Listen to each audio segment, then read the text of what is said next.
Welcome to Kenton's videos. Enjoy the video.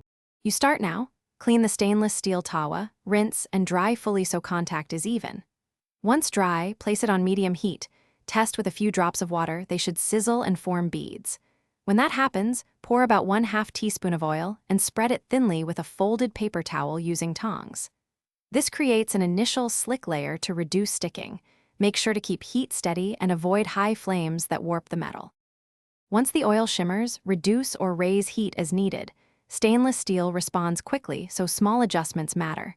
You add food when the surface is hot but not smoking. This helps proteins release and prevents tearing. Cook in batches to avoid overcrowding. Give each piece room so heat circulates. Use a thin, flexible spatula to slide under food gently. This helps flip without scratching. If something sticks, pause, lower heat, and let the item release naturally. To finish, remove food promptly, and while the tawa is warm, deglaze with a splash of water or stock to lift the flavorful bits. Scrape gently. Once cooled slightly, wash with warm water and a non-abrasive sponge. Avoid steel wool to preserve the surface. Dry immediately and rub a thin film of oil to protect against spots. If severe sticking occurs, scrub with baking soda paste and reseason by heating and oiling. This restores. Thanks for watching. Consider subscribing if we helped you.